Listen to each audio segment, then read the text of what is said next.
Hi sweet friends, and welcome to my weekly vlog. Saturday about 5, the weather's turned bad again on us, and there's a lot of crews over here working to get our neighbors' electricity restored. There's 3 trucks there and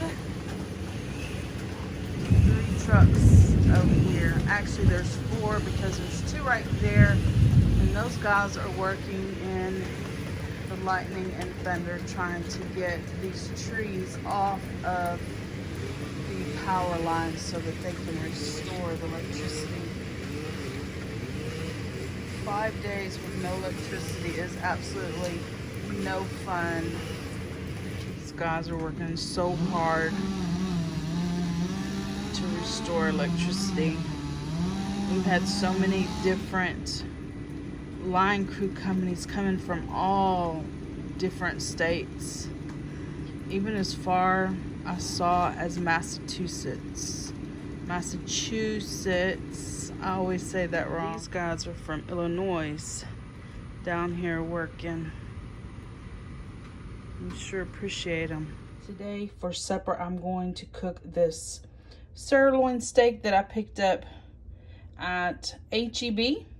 I've already cooked 2 baked potatoes. I have cooked them in the microwave, sprinkled them with some salt, and rubbed them in olive oil. I went ahead and cut the steak in half. Half of it I cut into cubes, and the other half I'm gonna wrap up and put in the refrigerator for tomorrow. I seasoned my meat with 2 spices that I pick up at the Dollar Tree. This bourbon coffee, peppercorn, and sea salt. Y'all, if y'all haven't picked this one up, it is really good. And then some garlic powder. I have my meat in the air fryer. I'm going to put the air fryer on 400 for 3 minutes. And then I will check it again. After the 3 minutes, I gave it a stir. I'm going to put it back in for 1 more minute. Here is my steak and potato.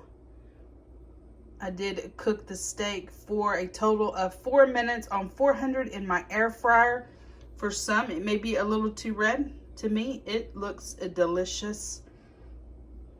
I have some 57 sauce, some Heinz 57 sauce, some butter, cheese, and sour cream for my baked potato. Quick, simple meal. Because I cut the steak in half, that's 2 meals. It was $6, I think, and 36 cents. So like $3.15 for the steak for tonight, and I don't know, maybe $1 for the potato, and then the condiments. They've just restored power for my neighbors. I'm super excited for my neighbors. I know they have been miserable with no electricity. Today I'm at Murphy USA here at Walmart. I just got gas. It was $2.59 a gallon.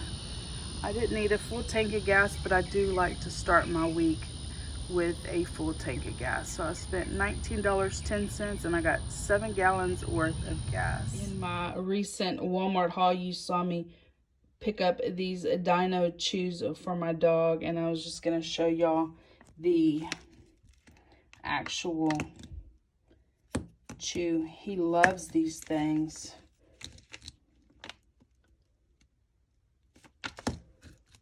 You get 3 flavors, and I just store them in his dog canister that I used my Cricut and put the words "more please" on his dog canister. I picked the dog canister up at King Dollar several years ago. Here is my planner layout for the week. I chose jasmine. I used these 3 sticker packs from Happy Planner and a few stickers out of each of these packs. And for the washi, I use this. I'm not sure if llamas really go with jasmine or not, but in my mind they did, so this is what I've created. I am here in my bedroom doing laundry, and I thought I would share a funny little story with y'all. And so we'll get started. Okay, Sunday and then Monday was the hurricane. So the Sunday before that, we were all summer long. It just seems like to mow grass is like hurry up and mow grass. The next day it's raining, and then it's like we can't mow for a couple days, and then hurry up and mow grass, and then it rains. So Sunday, rush out there mowing. It's still a little wet from the last time it rained, but it was gonna start raining again, and so sometimes the ditch is just way too muddy. Well, I had mowed my ditch already, and usually me and my ex-husband, it seems like we're mowing at the same time. So I finished mowing my ditch, he mows his yard, and the lady across the street's yard, and he was in her yard mowing, and I see him get off his mower and walk towards his house. But then I realized that his mower is stuck in the ditch. So I stop and I head towards his house so that I could help him with the mower. He gets the tow strap, and we were gonna use, I have a John Deere 0-turn, and he has a Bad Boy 0-turn. So we were gonna use the John Deere to pull out the Bad Boy. Well, I didn't have my camera, I didn't have my phone. I leave it in the house when I'm outside mowing because the 0-turns just stir up so much dust, and so I just don't even take it out. Well, I was gonna tease him about the John Deere having to pull out the Bad Boy, because if you know anything about the two mowers, like the Bad Boy mower is just awesome. It is like rugged and heavy duty and all the things, and if I had it all to do again, I would have bought a Bad Boy. Well, I tell him, hey, do you have your phone with you so we can video this? He's like, what are you talking about? I'm like, well, you know, like the John Deere having to pull the Bad Boy out of the ditch. Kind of like I was implying, like you see those memes where the Chevy is having to pull out the Ford or vice versa, and you know, they're giving each other a hard time. Well, we both laughed because it was funny. Anyway, we didn't end up using the John Deere. We used his truck to pull the Bad Boy out. So, all right, we get it out. He finishes mowing. I finish mowing. Finished. That was done. The next week, so now it's the next Sunday, and the hurricanes happens on Monday. So Sunday we're back out there. Hurry. In fact, I think I even said it in my HEB haul, like I'm hurrying to do my haul so I can get outside to start mowing. Let me get coat hangers because I'm running my mouth more than I'm doing laundry. So we start, it's like, it is supposed to start, it was like 11 o'clock maybe when we started. It takes a good hour and a half, and it was supposed to start raining at 1. That was what the weather forecast said. So we're out there, we're hurrying, we're trying to do it. Well, if we're under that kind of a time restraint, I will usually cut the front yard first, because that would be the most important thing. Logically, that the front yard would be cut, and then if I have time, I could cut the back. So I started in the front. Well, with the hurricane coming, we have a lot of issues with drainage. So ideally, I want to cut the ditch really good so that the water can flow out. So I cut by the fence. Y'all see the fence when y'all see the car if I'm outside. There's a fence. So I cut by the fence, and then I go to cut the ditch. And I'm just zooming through the ditch, and I get to the far end of the ditch, and I go to come up, and the John Deere doesn't come up the other side. Well, when I got hung up coming up the other side, it popped one of the tires off of the rim. So that was the end of me cutting grass. Well, he didn't notice So he saw me stuck, so he came around with his zero turn to pull me out. So I ran over to his house to get the tow strap, and we hook it up and all the things. And so he pulls out the John Deere, and but what he didn't notice is that the tire had gotten popped off of the rim. We tried everything under the sun to be able to compress that tire so we could, you know, air it up. Anyway, he ended up cutting grass for me, which I completely appreciate. Absolutely appreciate him doing that. But, you know, you just never know. I was giving him a hard time the week before because he got stuck. And then the next week, I got stuck. So you just never know. It's always good when you have neighbors, whether it's, you know, happens to be your ex-husband or not. But anyway, you know, you have to want to be good friends with your neighbors. So when you get in a situation like that, you know, they'll help you or you can help them. And so I'm glad. I haven't always been glad he was over there. If you can imagine, when you go through a divorce, sometimes it's well, you don't get divorced because everything's perfect, right? Nobody's ever gotten divorced because it was a great situation. So in the beginning, when we first got divorced, it wasn't so great. But now we've been divorced for quite a few years, and it's not quite as bad. But I was glad he was able to help me and get that tractor out, and we got it put in the garage. And you know, in a couple of weeks when it dries out, I can go get that tire fixed. Anyway, that is it. I have 3 shirts, but I don't have enough coat hangers. I am still needing either to go through my closet or buy more coat hangers. That is it. Got laundry done pretty quick. Actually, some of this was from the week before. Again, some clothes don't get hung up. We were so busy trying to get the yards prepared for the hurricane that these shirts didn't, and then we were without electricity for several days. So hanging up laundry was the least of my concerns. But I'll tell you what, guys, the damage here on my property was so minimal. I prayed, and I asked God that not a tree limb would fall, that my house would not sustain any damage. And I'm here to tell you, he stood by and he did not allow any damage to come to my home. I have one broken window in my laundry room. That's minimal. The tree that fell onto my property fell from the back pasture. That was not my tree. And I will go as far as to say the biggest limb that fell in my yard was that big. And it's in the front yard. I haven't even dealt with it yet. But guys, God is real and he is true. And all we have to have is faith. We don't even have to have a lot of faith. He tells us to have faith the size of a mustard seed. And he will protect us. He is able and willing to protect us and to be by us and everything. I'm telling you, there are so many huge pecan trees that could have fallen, but they didn't. This town that I live in has there's huge pecan trees, guys. Huge. They're all over. They're all knocked down. In that back pasture behind my house, there's at least 12 trees that fell over back there, and not a one tree in my yard fell over. Even my ex-husband next door had a tree fall over, and I did not.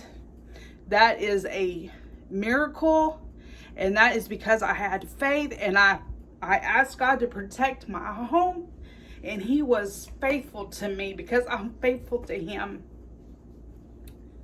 So I do get emotional, but that hurricane was a lot. It came through as a Cat 1 hurricane. I think the sustained winds is for a Cat 1 is between 74 and 95 miles per hour, which is a lot. We thought it was coming through as a tropical storm, which is even a lot if you've ever sat through a tropical storm. That is very scary. And then at the very last minute, they upgraded it to a hurricane, a Cat 1 hurricane. And I'm going to tell you, I could feel those winds coming through those windows, and they were rattling and they were shaking, and you could hear trees snapping around you. You didn't know if they were colliding into your home or what. You could hear them. I'm telling you, we could hear it. We could hear it. And the windows were rattling, literally rattling because of the winds. The dog was a nervous wreck. He paced back and forth and back and forth and back and forth. I think I even showed y'all a video where he was, the next day he was curled up on his bed snoring. He was so tired. He had stressed himself out so bad. But glory be to God, we survived. Damage was so minimal. Electricity. I had prayed and I asked God for electricity to be turned back on in my house. And it was, guys, literally my house was the only house within the 8 that are right here by me that had electricity. And I had electricity 2 days before anybody else. 2 days. Me and the lady across the street are on the same transformer. It is a miracle. I'm here to tell you that my electricity coming on was a miracle, because there should have been no reason but a miracle. The reason why she didn't have electricity at the same time I had electricity. Praise be to God. That's all I can say. Praise be to God. He will stand by us. I'm telling you, if he cares about the sparrow in the sky, how much more does he care about us? So I kind of got off on a tangent, and I really just wanted to tell y'all a funny story. But me and my ex-husband, we do go back and forth, and we give each other a really hard time. And when I had the opportunity to give him a hard time about my John Deere having to pull out his bad boy lawnmower out of the ditch, I just thought it was hilarious, even if he didn't. So I was inside watching TV, and the dog was raising all kinds of hell, and I looked out the window and I found this guy cruising through the yard.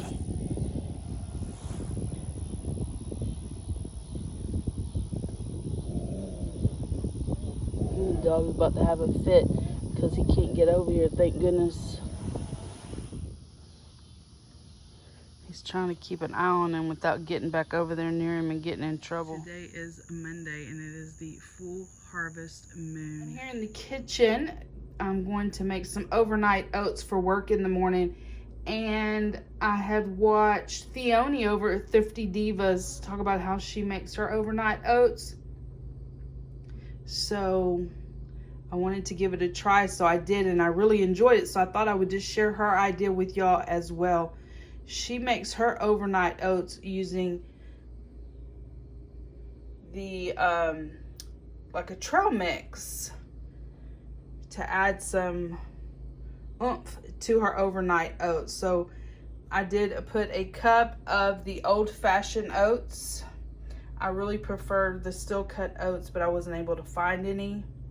I have now added half of what I had left in the bag of trail mix, and I sprinkled some cinnamon. I added just enough milk to cover the top. And in the morning when I get ready to eat it, I will usually add more milk because I like mine more soupy than thick. And I will add some honey. So it's just an easy way to make some overnight oats. Quick and easy. You have breakfast. It's a reasonably priced little breakfast without stopping at McDonald's or getting a taco or anything like that. And it's fairly healthy for you. Here are my overnight oats ready to enjoy. These are very filling, super simple to make. They are ready for you when you wake up in the morning.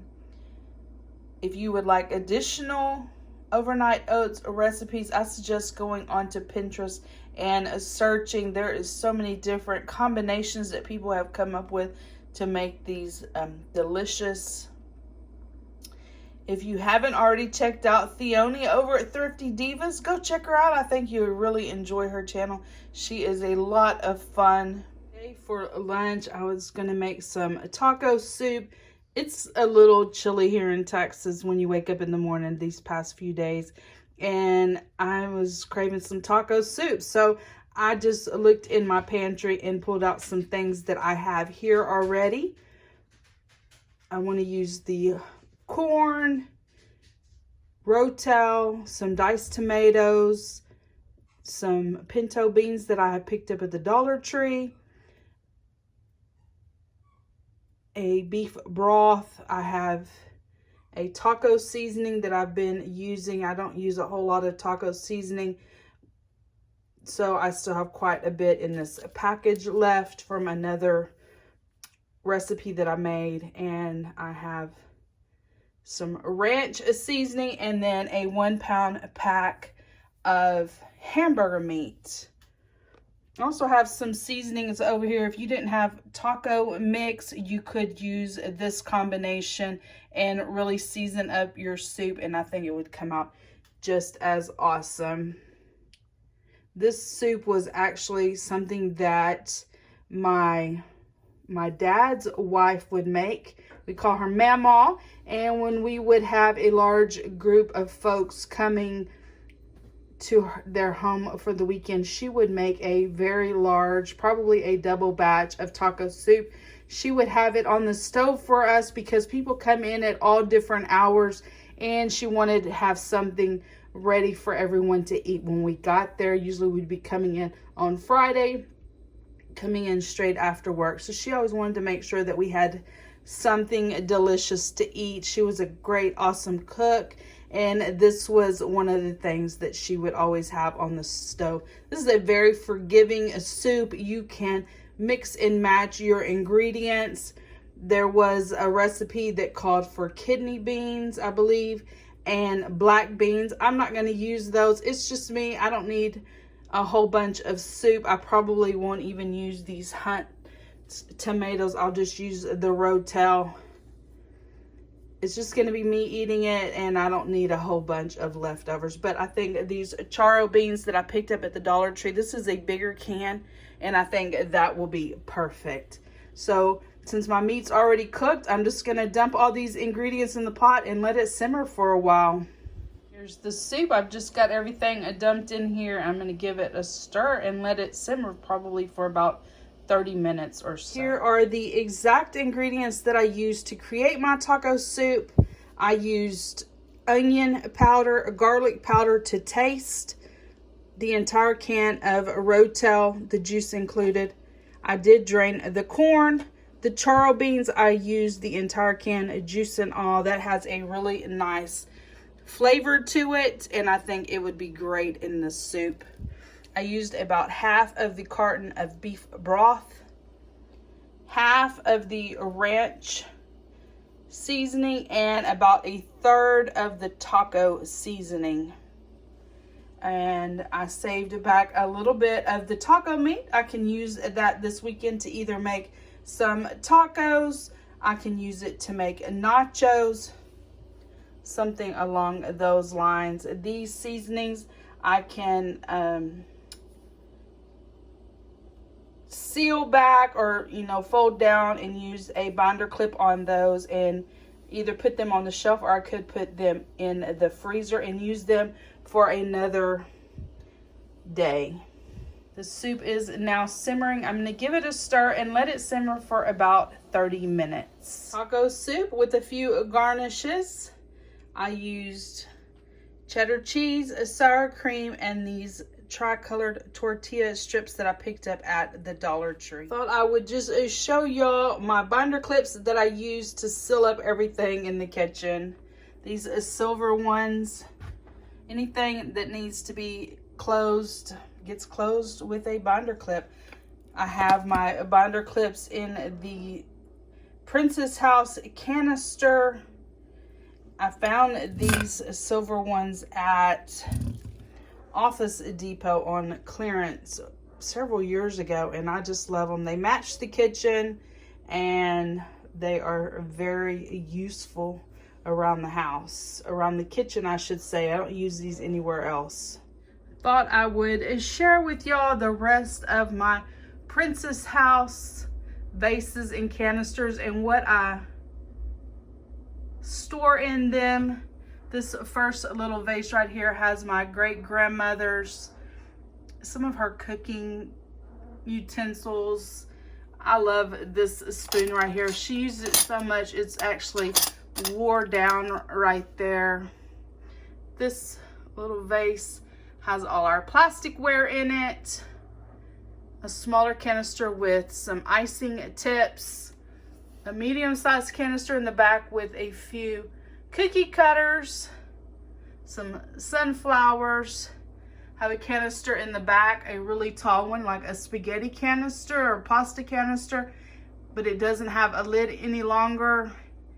And so I store straws in there. A really large canister there in the back with all kinds of cupcake aligners and cake ball aligners. And then the medium size canister with the binder clips in it.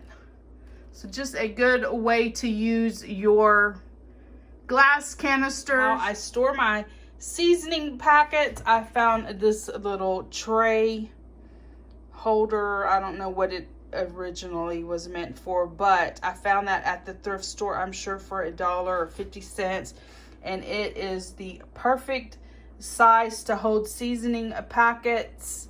And this is how I organize them. I do turn every other one upside down to conserve space in here, and it's really nice. It fits right on my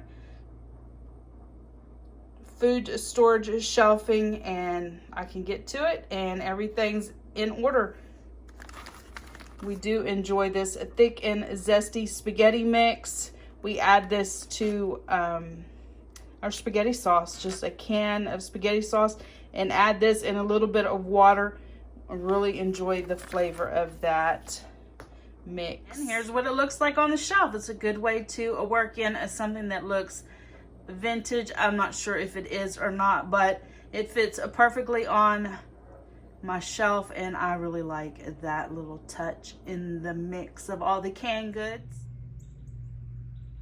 I hope everyone has enjoyed spending some of the week with me. I am ending my vlog here on the front porch this morning. It is a cool 64 degrees outside, and it feels amazing. I am a day late getting up my weekly vlog. I was able to spend the day yesterday with my sister, who is visiting from out of town, and we had an amazing day. If you haven't enjoyed this vlog, please give it a thumbs up. Hit that subscribe button. Become part of my friends here on YouTube. And I will see each of you in my next video. Bye, guys.